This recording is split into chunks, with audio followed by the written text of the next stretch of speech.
Hey YouTube world, harvest is plenty. I hope all is well. Thanks for stopping by to check out the video. Um, Let me just say that I never intended on making a video about Margaret Sanger, at least not this time. I was still focused on my UFO series.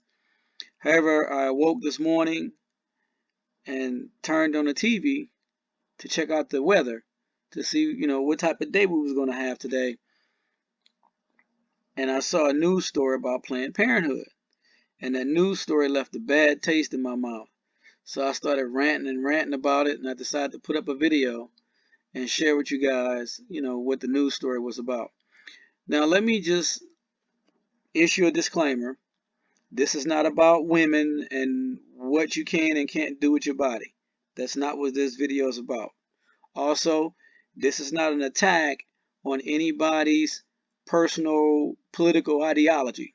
If you vote for the Democratic Party or for the Republican Party, I'm not attacking that.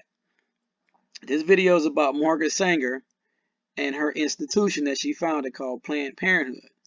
I'm sure that you guys are very aware of Planned Parenthood's history and Margaret Sanger's history, why it was founded and what it's all about. At least I hope you know those things. In recent weeks, we've told you about controversial billboards advertising meetings to discuss a plan set in motion 74 years ago to control the population of unwanted citizens, including African Americans. Mark Holmberg went to one of the meetings in the East End tonight. Here's his report and commentary. There can be little question that the Negro Project, started in 1939 by Margaret Sanger, changed the complexion of America. The Negro Project, as it has been labeled, was a strategic effort of socioeconomic cleansing. Some have labeled it scientific racism, the attempt to wipe out minority pockets of peoples. Despite the controversy stirred up by the Negro Project billboards, tonight's seminar at Mount Olivet Church about the push to slow reproduction of, quote, unfit members of society saw the pews only about half full. I think the ultimate goal was to slow down and to retard the growth of blacks, the population of blacks in America. Margaret Sanger, the godmother of Planned Parenthood, was the fearless voice for birth control, a woman who thought charity weakened society. She was an early champion of gay rights, of women's rights, of abstinence and chastity. She believed diseases, mental illness, and poverty could be eased by negative eugenics, trying to keep those inferiors from reproducing. Early on, when it was, illegal, of course, for abortion, then the emphasis was to push strongly contraception. But then beyond that, the push began to be sterilization. It's a tough chapter of history where social engineers here and in Nazi Germany were joined by the science of eugenics. In essence, selectively breeding humans like we do farm animals and pets to get rid of the traits we don't want and promote the ones we do. As founder of the American Birth Control League, which later became Planned Parenthood, Margaret Sanger was no doubt a controversial figure with disturbing views on eugenics, race, and population control. While some argue she even wanted to exterminate the black race, others are trying to erase that part of her past. The Mike Wallace interview. In the eyes of some, Margaret Sanger has been a heroine. In the eyes of others, she's been a destructive force. In her own words, Sanger pushed for a society that limited births to those she deemed fit to have children. Well, I think the greatest sin in the world is bringing children into the world that have disease from their parents, that have no chance in the world to be a human being, practically. Delinquents, prisoners, all sorts of things just marked when they're born. In 1916, Sanger opened the country's first birth control clinic. As a member of the American Eugenics Society, she advocated improving the genetic composition of humans through controlled reproduction of different races and classes. She often wrote about the issue in the journal she founded, called the Birth Control Review. In 1919, writing, I personally believe in the sterilization of the feeble-minded, the insane, and the syphilitic.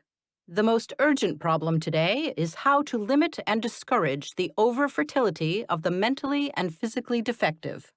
Many point to a 1923 New York Times interview as proof of Sanger's racist motives, in which she referred to people as weeds, saying, "It means the release and cultivation of the better racial elements in our society and the gradual suppression, elimination, and eventual extirpation of defective stocks, those human weeds which threaten the blooming of the finest flowers of American civilization." Hayden Ludwig, an investigative researcher, has extensively studied Sanger's life and writings. She talked about the need for race betterment through controlling these weeds, basically undesirable people. In 1939, after opening another clinic in Harlem, the birth control activist launched the Negro Project, an initiative supported by Black leaders, such as civil rights activist W.E.B. Du Bois. Critics claim the program used the pretense of better health and family planning for poor Blacks in the South as an attempt to limit the Black race.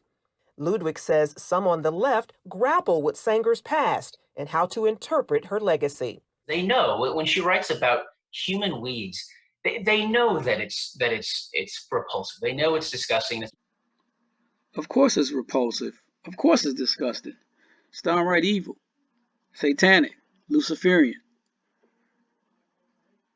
As the quote says, we do not want word to go out that we want to exterminate the Negro population, and the minister is the man who can straighten out that idea if it ever occurs to any of their more rebellious members. Isn't that funny? Every time they try to gain a foothold into people's communities, they always use the church and the clergy, the wolves in sheep clothing, the ministers, to pacify the people. Now that I think about it, there was a program that a lot of ministers, pastors, bishops, whatever you want to call them, all across the United States, they signed a secret deal or secret contract with FEMA, the federal government, that in the event of a major natural disaster, or as we approach in this new world order, that the ministers will go in and pacify the community and get people to turn in their guns and their weapons. Yes, if you're stockpiling food, prepping, the minister's gonna come in and advise you to turn all it over to the government too, as well. I'll do a video about that as well so you can see it. Just exposing this evil and this works of darkness that's going on. And of course, I don't have to tell you guys about what they do with the fetuses, of how they sell the fetuses for experiments. What type of experiments? We don't know. But it's part of their business model. They sell the fetuses. And that's a very large profit center for them, even though they deny it. Two members posed as employees of a biotech firm to get access to a top doctor at Planned Parenthood, and over lunch, they recorded the whole conversation. A lot of people want exact parts these days. In graphic detail, Planned Parenthood's Senior Director of Medical Services described how to preserve valuable fetal tissue during an abortion. We've been very good at getting parts on liver because we know that, so I'm not going to crush that part. I'm going to basically crush below, I'm going to crush above, and I'm going to see if I can get it intact. Over wine and salad, she answered questions about the organization providing fetal tissue to researchers, typically for a fee. I would say it's probably anywhere from $30 to $100, depending on the facility and what's involved. So, for me, there's nothing good to say about Margaret Sanger or Planned Parenthood.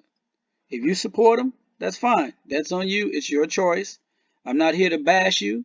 I'm not here to bash women. I already issued that disclaimer in the beginning. This is not about telling a woman what she can and what she can't do with her body. This video is not about that. It's just exposing the works of darkness, and Planned Parenthood is part of that work of darkness. Now here's what I saw this morning. I woke up, cut on the TV, trying to check out the weather, and the news was abuzz about a tweet put out by Planned Parenthood. You can read the tweet, it's on your screen. It says the idea of virginity comes from an outdated, let's be real, patriarchal model, ways of thinking that hurts everyone. Virginity is a social construct. That's another attack against the family structure that was ordained in the Bible, that was ordained by Christ. That's all it is. They've always been at odds with the church. They've always tried to destroy the family unit. If you look at Marxism, communism, the goals of the New World Order, and all the other isms, you know, one of the things, in addition to destroying national sovereignty and subjugating the people, they also need to destroy the family unit. They also need to attack and destroy the church to prepare the way for the beast, and the beast is system. And Planned Parenthood does that for them. Also provides them the enemies, the dark overlords, the demons. It provides them the blood sacrifices that's required to move the world into a new world order. Blood sacrifices is required, you know, in magic ceremonies and things like that. It's crazy. You know, it also made me think about the 10 virgins. Remember the parable of the 10 virgins? 5 had oil in their lamp, and the other 5 they ran out. It was called the 10 virgins. You know, not the 10 ladies who had premarital sex. When you turn to the book of Revelations and it talks about the 144,000, if you read it in context, it says the 144,000 were all virgins. Turn to the book of Revelations and read that. The 144,000 were virgins. Yet Planned Parenthood says virginity is a social construct. Imagine that. But I wouldn't expect anything else out of such an evil and wicked organization. You know, and you know, I often ask people, do you know where abortion comes from? And people say, well, Planned Parenthood, I guess. No, I'll tell you where abortion comes from. Hold on a second. Let me grab my book, the Book of Enoch. Hold on a second. And then for those of you who don't know who Enoch is, you know, Enoch was in the Bible, Book of Genesis. There were 2 people in the Bible that never tasted death. That was translated. God took them up. The first was Enoch, and the second was Elijah. God took both of them. They never died. They never tasted death. They were translated up. Enoch and Elijah. Enoch was a faithful servant of God. So I grabbed my book, the Book of Enoch. I'm in Enoch, First Enoch, chapter 69, verse 12. Now, the Book of Enoch deals with the fallen angels, and it gives a more a detailed story of what happened during the days of Noah, Genesis 6, when the angels came down and took women and mated with them and produced giants.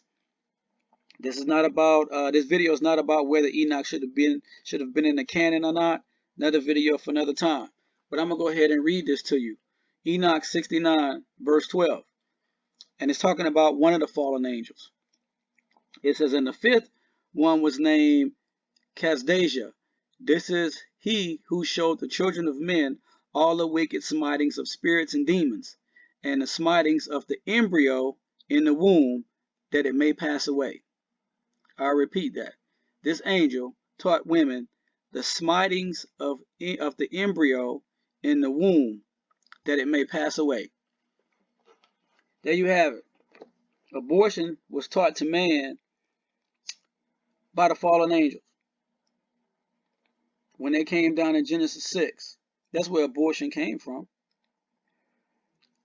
And Margaret Sanger, she made a business empire out of it. Cultic, theosophy, following, you know, her idol, Madame Blavatsky. That lady was wicked, and so is her organization. But just wanted to share that with you guys. I will put up the video about the female pastors too, so you guys can see that for yourself. This world is very wicked. That's why I say, you know, we don't have long. We don't have long at all. But just, you know, continue to pray without ceasing. Stay alert. You know, cover yourself and your family in the blood of Jesus. Stay blessed. They have to reinvent her every time they talk about her in order to justify their celebration of her.